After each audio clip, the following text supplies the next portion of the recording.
Hello friend, स्वागत है आपका इनक्यू स्टडी यूट्यूब चैनल पर।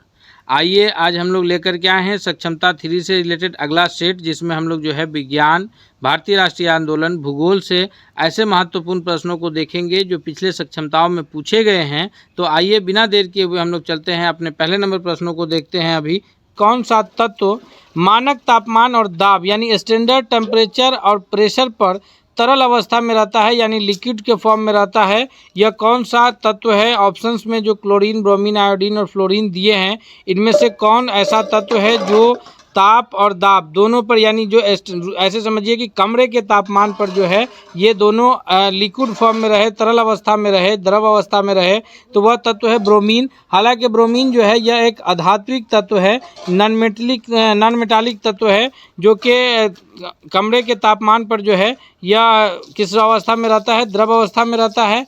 और जो अगर हम लोग बात करेंगे कि जो धातुविक तत्व, जो मेटालिक जो एलिमेंट्स हैं, उसमें बात आएगा मरकरी का, जो कमरे के तापमान पर जो है ये तरल अवस्था में रहते हैं। अगले प्रश्न की ओर बढ़ते हैं हम लोग। नेक्स्ट क्वेश्चन है हमारे स्क्रीन पर, सवाल नंबर दूसरा है कि कोशिका विभाजन की वह अवस्था जिसमें क्रोमोसोम सबसे स्पष्ट रूप में दिखाई देते हैं क्या कहलाती है?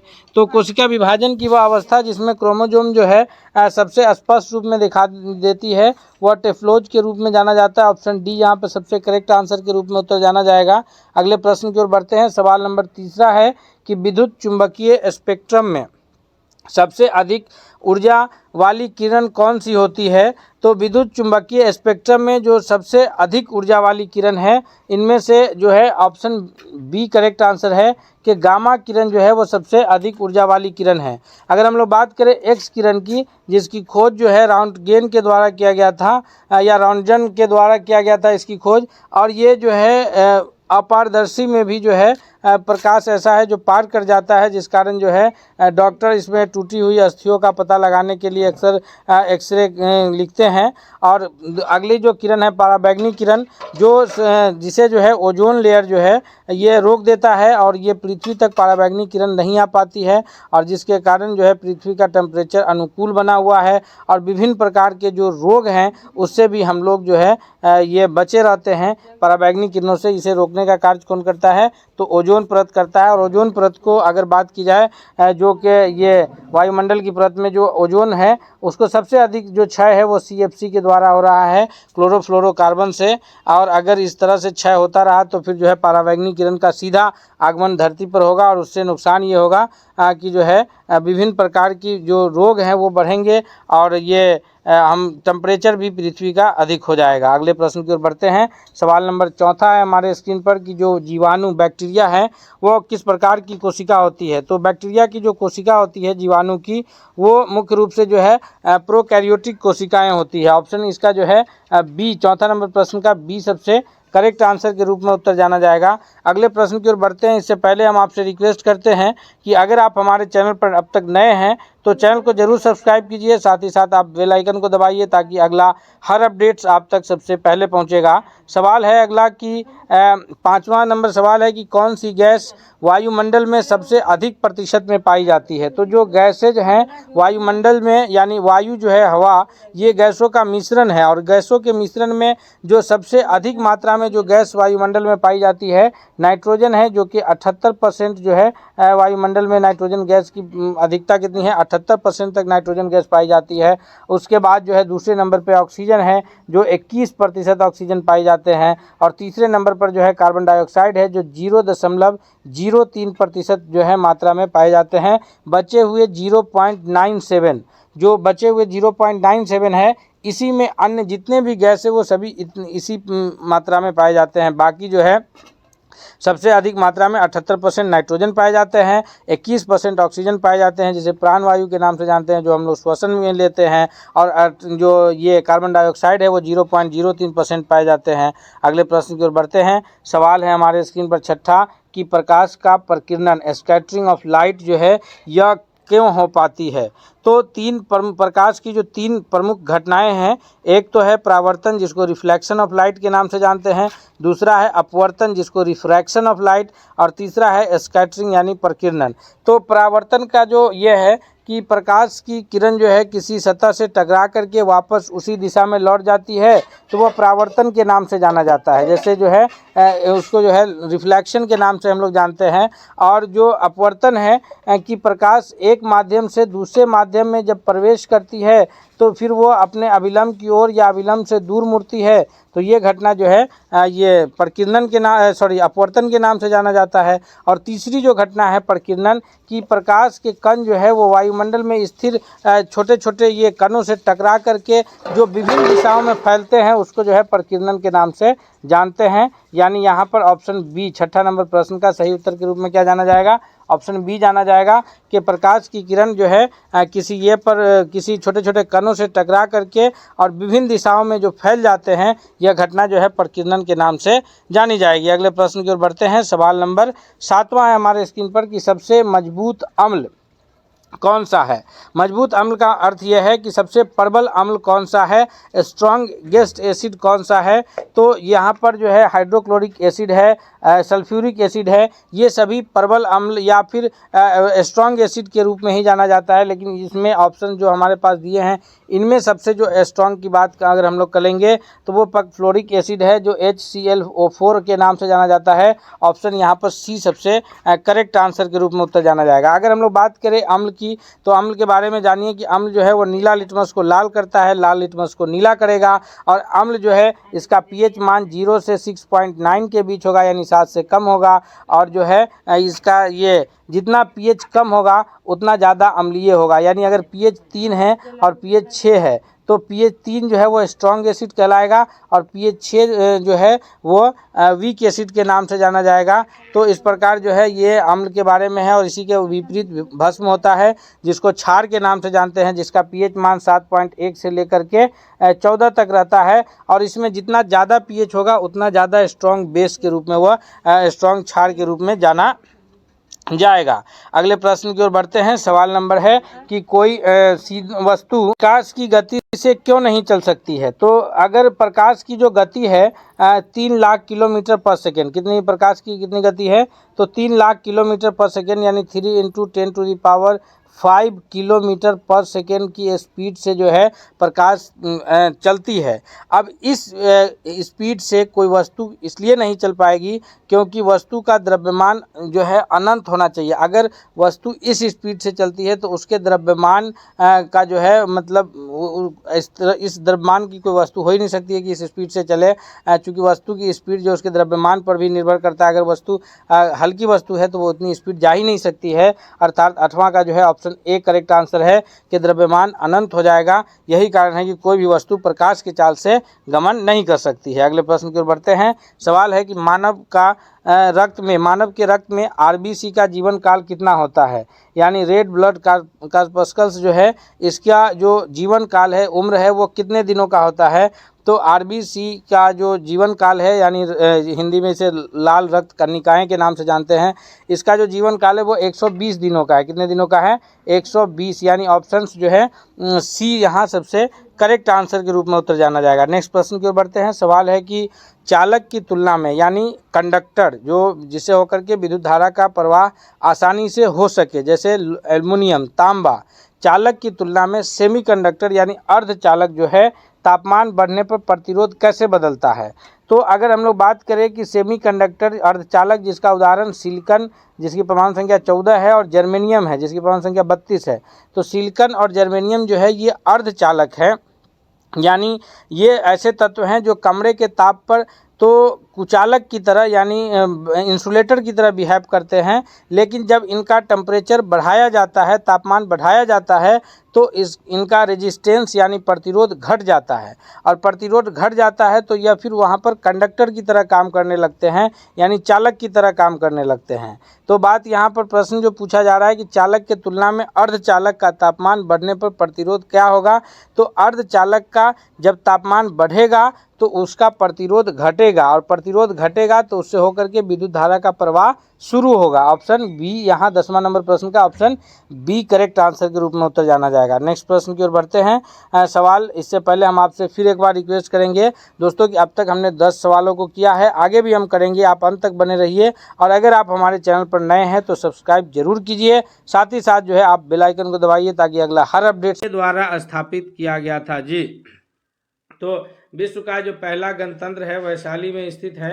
यह मौर्य साम्राज्य, लिच्छवी, गुप्त या नंद वंश के द्वारा स्थापित किया गया है। इसका जो सबसे सही जवाब है कि जो वैशाली में जो गणतंत्र, पहला गणतंत्र स्थापित है, यह लिच्छवी गणराज्य के द्वारा स्थापित किया गया था। ऑप्शन नंबर बी जो है वह करेक्ट आंसर होगा।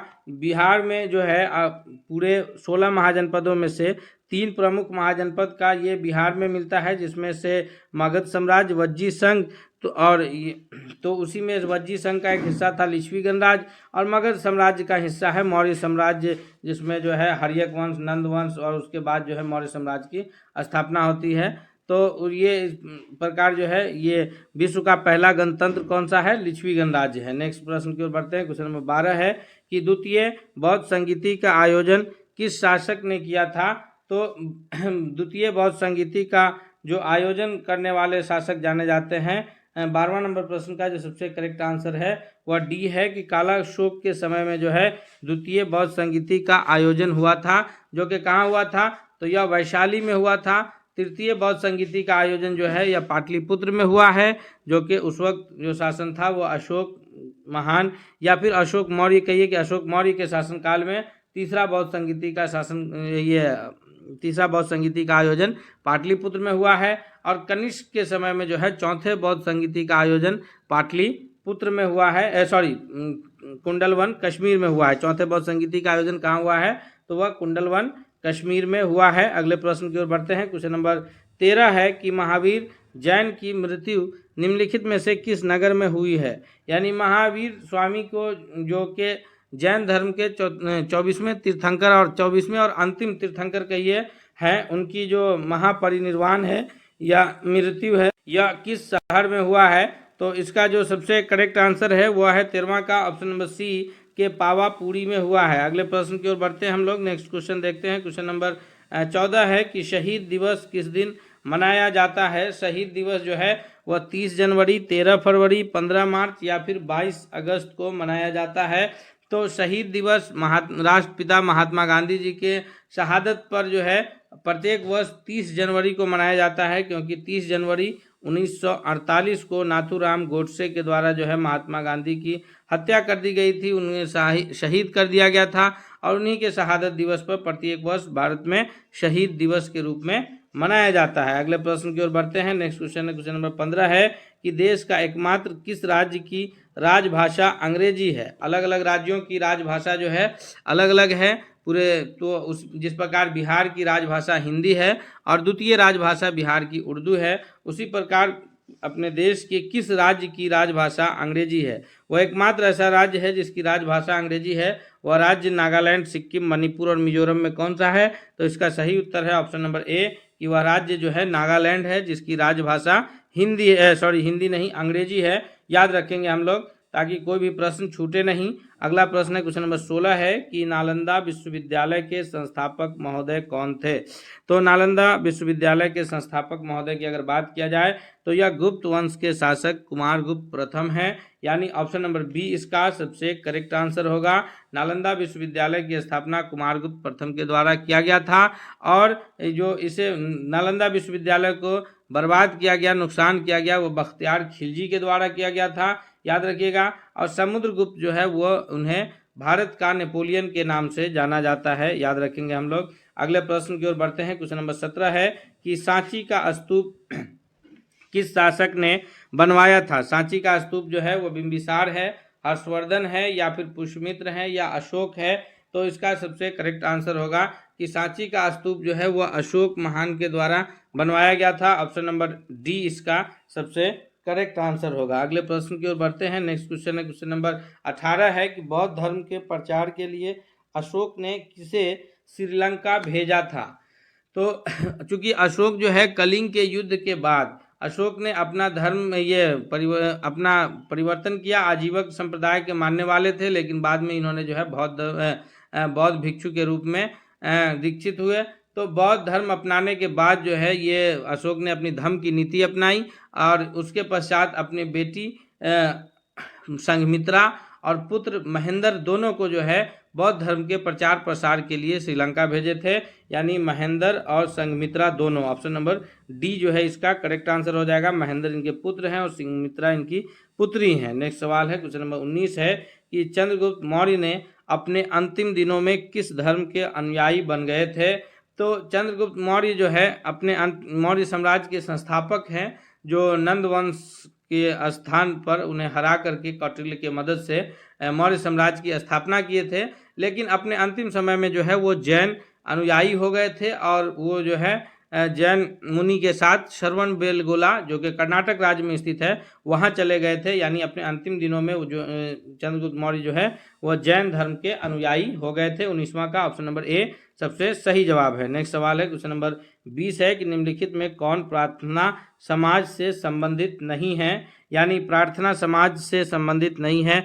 महादेव गोविंद रनाडे जी हैं, या जिन्हें याद रखिएगा महादेव गोविंद रनाडे जी को जो है ये महाराष्ट्र का सुकरात भी कहा जाता है, याद रखेंगे हम लोग। उसके अगला कुछ है कि ज्योतिबा फूले हैं, या एनजी चंदावरकर है, या फिर आरजी भंडाकर है।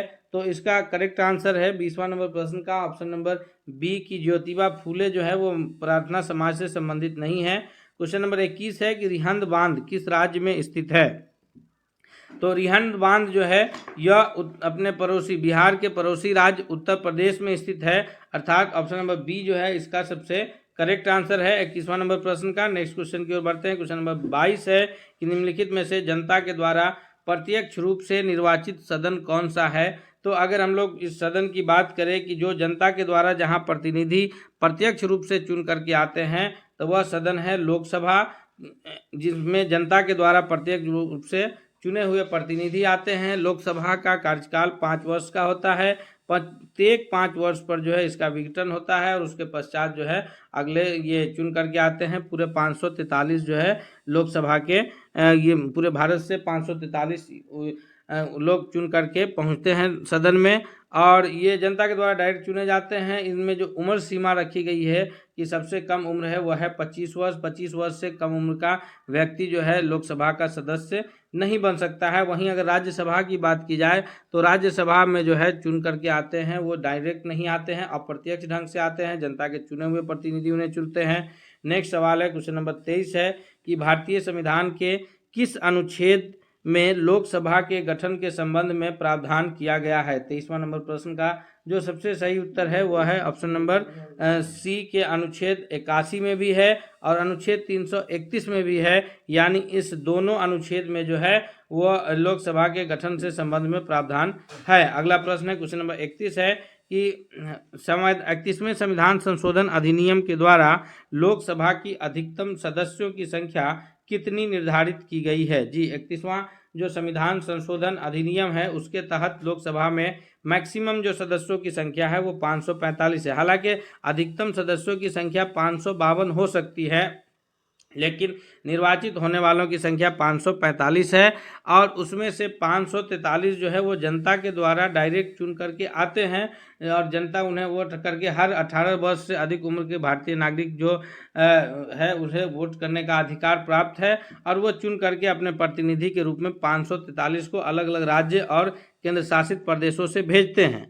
2 सदस्य को जो है राष्ट्रपति महोदय के द्वारा एंग्लो इंडियन समुदाय के मनोनीत किए जाते थे, लेकिन अब उन्हें जो है 104वें संविधान संशोधन के द्वारा जो बात अनुच्छेद 331 में वर्णित था कि 2 एंग्लो इंडियन समुदाय के सदस्य को राष्ट्रपति मनोनीत करेंगे, उसे 104वां संविधान संशोधन के द्वारा शून्य कर दिया गया है। यानी अब राष्ट्रपति जो है वो 2 सदस्यों को मनोनीत नहीं करते हैं। याद रखेंगे, पहले करते थे 543 प्लस 2 एंग्लो इंडियन समुदाय के लोग होते थे, लेकिन अब जो है जो 2020 में 104वें संविधान संशोधन के द्वारा उसे शून्य कर दिया गया है। नेक्स्ट प्रश्न की ओर बढ़ते हैं। क्वेश्चन नंबर अगला 25 है, देखते हैं 25वां नंबर प्रश्न। 25वां नंबर प्रश्न है कि वर्तमान लोकसभा में प्रत्येक राज्य के लिए स्थानों का आवंटन कब किस आधार पर किया गया है। तो अभी जो वर्तमान लोकसभा में सीटों का ये है आवंटन है वह 1971 के जनगणना के आधार पर किया गया है और यह जो आवंटन रहना है यह 2026 तक रहना है, यानी 2026 के पश्चात जो है फिर से नए तरीके से आवंटन होगा। हालांकि उसके लिए प्रस्तावित है, जैसे बिहार में अभी अगर वर्तमान में लोकसभा के सदस्यों की संख्या देखी जाए तो यह 40 है, लेकिन प्रस्तावित के रूप में 61 है। तो ये 2026 के बाद प्रभावी होगा। 2024 का लोकसभा चुनाव जो है वो 1971 के जनगणना के आधार पर आवंटित जो है सीटों के आधार पर ही हो रहा है। Option number C correct answer होगा और ये 2026 के पश्चात इसमें जो है ये संशोधन होगा और जनसंख्या के आधार पर सीटों का बंटवारा होगा और सीटों की संख्या में बढ़ोतरी होगी, यानी चूंकि जनसंख्या में वृद्धि हुई है इसलिए सीटों की संख्या में भी वृद्धि होगी। अगले प्रश्न की ओर बढ़ते हैं। क्वेश्चन नंबर 26 है कि लोकसभा के लिए प्रथम आम चुनाव किस वर्ष हुआ था। तो लोकसभा के लिए जो प्रथम सबसे पहले बार आम चुनाव हुआ है वो हम सभी जानते हैं कि 1947 में देश आज़ाद हुआ, 1950 में हमारा संविधान लागू हुआ, उसके पश्चात अंतरिम सरकार का जो गठन हुआ था उसी के आधार पर सरकारें चल रही थी, लेकिन 1952 में प्रथम बार पहली बार जो है वो लोकसभा के लिए आम चुनाव हुआ। ऑप्शन नंबर सी इसका सबसे करेक्ट आंसर के रूप में उत्तर जाना जाएगा। नेक्स्ट क्वेश्चन है कि लोकसभा चुनाव लड़ने के लिए इच्छुक व्यक्ति की न्यूनतम आयु क्या होनी चाहिए। तो हम अभी पीछे इस प्रश्न पर चर्चा किए हैं कि जो व्यक्ति लोकसभा का चुनाव लड़ने की इच्छा रखते हैं उनकी आयु कम से कम 25 वर्ष होना चाहिए। हालांकि मतदान करने के लिए आयु सीमा जो निर्धारित है वो 18 वर्ष है, लेकिन जो व्यक्ति लोकसभा के सदस्य के लिए निर्वाचित होना चाहते हैं तो वो 25 वर्ष के होंगे। राज्यसभा के लिए जो न्यूनतम उम्र सीमा है वो 30 वर्ष है और राष्ट्रपति बनने के लिए जो न्यूनतम उम्र सीमा है वो 35 वर्ष है, यानी 35 वर्ष से कम उम्र का कोई भारतीय नागरिक भारत के राष्ट्रपति बनने की उम्र सीमा के लायक वो नहीं रहता है। अगले प्रश्न की ओर बढ़ते हैं।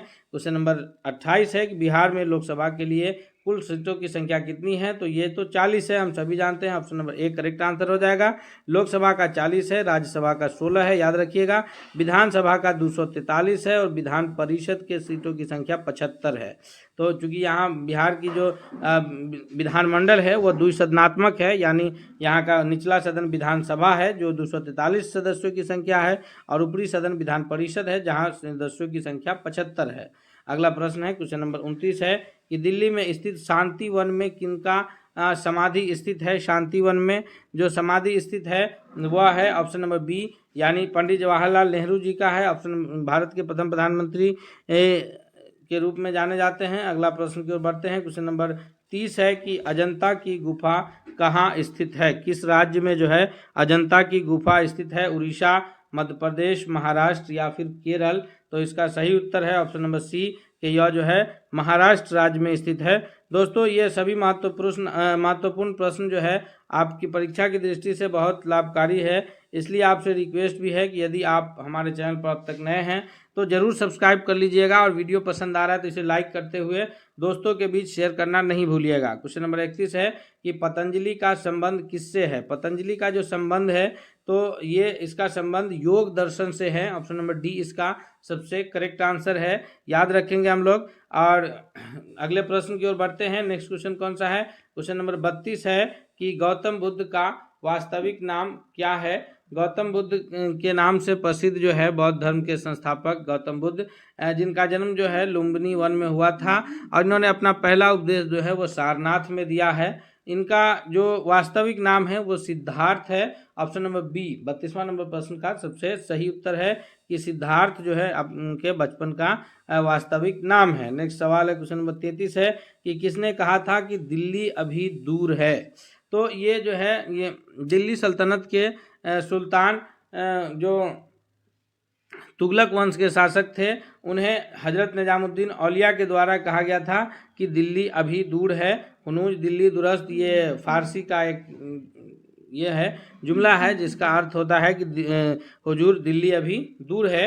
यह हजरत निजामुद्दीन औलिया के द्वारा कहा गया था, यानी ऑप्शन नंबर ए जो है वह सबसे सही उत्तर है। नेक्स्ट सवाल की ओर बढ़ते हैं। क्वेश्चन नंबर 34 है कि इनमें से कौन सा एक मिश्र धातु है। मिश्र धातु किसे कहते हैं, ये हम लोग ध्यान में रखें कि जब दो या दो से अधिक धातु को एक साथ मिला करके एक नया पदार्थ बनाया जाता है तो वह मिश्र धातु कहलाता है। वैसे धातु अधातु तो हम सभी जानते हैं कि जैसे लोहा है, एल्युमिनियम है, तांबा है, ये सभी धातु के श्रेणी में आते हैं जो उष्मा तथा विद्युत के सुचालक होते हैं और इन्हें पीट करके जो है पतला चादर बनाया जा सकता है, खींच के पतला तार बनाया जा सकता है। उसी प्रकार जब दो धातु को एक साथ मिला करके एक नया सामान बनाया जाता है उसे मिश्र धातु कहा जाता है। तो इसमें जस्ता जिंक जो है यह धातु है, एल्युमिनियम धातु है, लेकिन स्टील की अगर बात किया जाए तो यह क्या है, मिश्र धातु है, यानी दो या अधिक धातु के मिलकर बने हैं। क्वेश्चन नंबर 35 है कि प्लास्टर ऑफ पेरिस प्राप्त किया जाता है। प्लास्टर ऑफ पेरिस जिसका उपयोग जो है वह फ्रैक्चर हड्डियों को जोड़ने में किया जाता है तथा मूर्तियों को आकार बनाने में, जो मूर्तिकार लोग होते हैं अलग अलग ये की मूर्ति बनाते हैं उन्हें भी आकार बनाने में इसका इस्तेमाल करते हैं वो प्लास्टर ऑफ पेरिस का। और जो प्लास्टर चढ़ाया जाता है टूटे हुए हड्डियों को फ्रैक्चर के दौरान तो उसमें भी यही प्लास्टर ऑफ पेरिस का इस्तेमाल किया जाता है। इसे जो प्राप्त किया जाता है वो जिप्सम से किया जाता है, यानी ऑप्शन नंबर बी इसका सबसे करेक्ट आंसर है। नेक्स्ट सवाल है क्वेश्चन नंबर 36 है कि सूती और ऊनी रेशों में अंतर अगर हमें प्राप्त करना है तो उसे हम कैसे प्राप्त करेंगे। तो सूती और ऊनी रेशों में अंतर प्राप्त करने का सबसे आसान तरीका है कि उस रेशा को अगर हम लोग जलाते हैं तो जो सूती रेशा होता है वो जलता है लौ के साथ, लेकिन जो ऊनी रेशा होता है वो जलने की जगह पे जो है वो लौ के साथ ना जल करके वो बरकता है, यानी ऑप्शन नंबर बी इसका करेक्ट आंसर होगा। नेक्स्ट सवाल की ओर बढ़ते हैं। क्वेश्चन नंबर 37 है कि बर्फ पर दाब बढ़ाने से उसका गलनांक क्या होगा। तो बर्फ का यदि अगर हम लोग दाब बढ़ाते हैं, बर्फ पे प्रेशर बढ़ाते हैं तो उसका गलनांक कम होता जाता है, यानी वो गल करके पिघल के द्रव ठोस अवस्था से पानी बन जाता है, द्रव अवस्था में आ जाता है। ऑप्शन नंबर ए इसका सबसे करेक्ट आंसर है। नेक्स्ट सवाल है क्वेश्चन नंबर 38 है कि संतरे में कौन सा विटामिन अधिक पाया जाता है। तो संतरा है, नींबू है या कोई भी खट्टा फल है, उन सभी में जो है विटामिन पाया जाता है वो विटामिन सी पाया जाता है। तो विटामिन सी संतरा, नींबू या किसी भी खट्टे फल में पाए जाते हैं, इसलिए ऑप्शन नंबर सी इसका सबसे करेक्ट आंसर होगा कि ये विटामिन सी का स्रोत कौन है, संतरा, नींबू इत्यादि। क्वेश्चन नंबर 39 है कि सूर्य उदय होते समय व डूबते समय लाल क्यों दिखाई देते हैं। तो सूर्य का दो प्रकाश की किरण जब पृथ्वी तक आती है तो रास्ते में कहीं निर्वात, कहीं मौसम जो है सघन, कहीं विरल माध्यम, अलग अलग प्रकार के माध्यम मिलते हैं और उन सभी माध्यमों में जो है सूर्य की प्रकाश के किरण का प्रकीर्णन होता है, जिस कारण जो है वो सूर्योदय के समय और फिर सूर्यास्त के समय उसका रंग लाल दिखाई देता है, वो प्रकीर्णन के कारण, यानी ऑप्शन नंबर डी इसका सबसे सही जवाब है। क्वेश्चन नंबर 40 है कि लोहे में जंग का लगना कौन सी एक प्रक्रिया है। तो लोहे में जो जंग का लगना है वह रासायनिक क्रिया है, यानी जंग लगने के पश्चात जो है पुनः वह वापस अपने पुराने रूप में नहीं आ पाता है, वो बर्बाद हो जाता है। Option number B correct answer है। दो प्रकार के परिवर्तन होते हैं, एक भौतिक परिवर्तन और एक रासायनिक परिवर्तन। तो भौतिक में क्या है कि जब अगर कोई चीज़ में बदलाव आता है तो फिर वह वापस अपने पुराने स्टेज में आ जाता है, वो भौतिक परिवर्तन है। जैसे रबर है तो उसे जो है खींच करके लंबा कर दिया जाता है, छोड़ने पर बाहरी बल जैसे उसे हटाते हैं वो पुनः अपने पुराने ये में वापस आ जाता है। लेकिन जो रासायनिक परिवर्तन है, जैसे दूध से दही का बनना, तो फिर दही से दूध नहीं बन पाएगा, बर्फ से पानी बनने पर पानी से बर्फ हो जाएगा, लेकिन जो है दूध से दही बन जाने पर दही से दूध नहीं बन पाएगा। तो ये रासायनिक प्रक्रिया है। उसी प्रकार लोहे में जंग का लगना भी जो है वह एक रासायनिक प्रक्रिया है। दोस्तों इस प्रकार हम लोग जो है 40 प्रश्नों को इस सेट में कंप्लीट किए हैं, जो कि आपके आने वाली परीक्षा की दृष्टि से बहुत ही लाभकारी साबित होगा। इसलिए आपसे रिक्वेस्ट है फिर एक बार चलते चलते कि अगर आप चैनल पर नए हैं तो जरूर सब्सक्राइब करके बेल आइकन को दबा लीजिएगा। साथ ही अगर यह वीडियो पसंद आ रहा है तो इसे लाइक करते हुए दोस्तों के बीच भी शेयर करना नहीं भूलिएगा। मिलते हैं अगले सेट के साथ, तब तक के लिए धन्यवाद।